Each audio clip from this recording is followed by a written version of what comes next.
درود شریف اللہم صلی علی سیدنا نحمده ونصلی علی رسوله الکریم اما بعد فاعوذ باللہ من الشیطان الرجیم بسم اللہ الرحمن الرحیم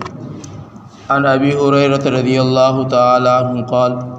قال رسول اللہ صلی اللہ علیہ وسلم فیما یذکر عن ربہ تبارک وتعالی اذکرنی بعد العصر و بعد الفجر ساعتا ان یکفیک فیما بینہما۔ حضور اقدس صلی اللہ علیہ وسلم اللہ جل شانہ کا پاک ارشاد نقل فرماتے ہیں کہ تو صبح کی نماز کے بعد اور عصر کی نماز کے بعد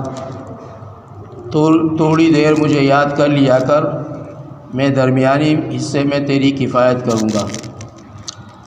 حضور اقدس صلی اللہ علیہ وسلم اللہ جل شانہ کا پاک ارشاد نقل فرماتے ہیں کہ تو صبح کی نماز کے بعد اور عصر کی نماز کے بعد تھوڑی دیر مجھے یاد کر لیا کر، میں درمیانی حصے میں تیری کفایت کروں گا۔ ایک حدیث میں آیا ہے کہ اللہ کا ذکر کیا کر، وہ تیری مطلب براری میں متعین ہوگا۔ فائدے میں لکھتے ہیں آخرت کے واسطے نہ صحیح دنیا کے واسطے ہم لوگ کیسی کوشش کر ڈالتے ہیں، کیا بگڑ جائے اگر تھوڑی سی دیر صبح اور عصر کے بعد اللہ کا ذکر بھی کر لیا کریں، کہ احادیث میں کثرت سے ان دو وقتوں میں اللہ کے ذکر کے فضائل وارد ہوئے ہیں، اور جب اللہ جل شانہ کفایت کا وعدہ فرماتے ہیں پھر کسی دوسری چیز کی کیا ضرورت باقی ہے۔ ایک حدیث میں آیا ہے حضور اقدس صلی اللہ علیہ وسلم ارشاد فرماتے ہیں کہ میں ایسی جماعت کے ساتھ بیٹھوں جو صبح کی نماز کے بعد سورج نکلنے تک اللہ کے ذکر میں مشغول ہو، مجھے زیادہ پسند ہے اس سے کہ 4 عرب غلام آزاد کروں۔ اسی طرح ایسی جماعت کے ساتھ بیٹھوں جو عصر کی نماز کے بعد سے غروب تک اللہ کے ذکر میں مشغول رہے، یہ زیادہ پسند ہے 4 غلام آزاد کرنے سے۔ ایک حدیث میں ہے کہ جو شخص صبح کی نماز جماعت سے پڑھے پھر سورج نکلنے تک اللہ کے ذکر میں مشغول رہے اور پھر 2 رکعت نفل پڑھے، اس کو ایسا ثواب ملے گا جیسا کہ حج اور عمرہ پر ملتا ہے، اور حج اور عمرہ بھی وہ جو کامل ہو۔ حضور صلی اللہ علیہ وسلم کا پاک ارشاد ہے کہ میں ایک جماعت کے ساتھ صبح کی نماز کے بعد سے سورج نکلنے تک ذکر میں مشغول رہوں، یہ مجھے دنیا اور دنیا کی تمام چیزوں سے زیادہ محبوب ہے۔ اسی طرح عصر کی نماز کے بعد سے غروب تک ایک ایسی جماعت کے ساتھ ذکر میں مشغول رہوں، یہ مجھے دنیا اور دنیا کی تمام چیزوں سے زیادہ پسند ہے۔ انہی وجوہ سے صبح کی نماز کے بعد اور عصر کی نماز کے بعد اوراد کا معمول ہے۔ حضرات صوفیہ کے یہاں تو ان 2 وقتوں کا خاص اہتمام ہے کہ صبح کی نماز کے بعد عموماً اشغال میں یا اہتمام فرماتے ہیں، اور عصر کے بعد اذکار کا اہتمام کرتے ہیں۔ بالخصوص فجر کے بعد فقہا بھی اہتمام فرماتے ہیں۔ مدونہ میں امام مالک رحمہ اللہ سے نقل کیا گیا ہے کہ فجر کی نماز کے بعد سورج یعنی طلوع آفتاب تک باتیں کرنا مکروہ ہے۔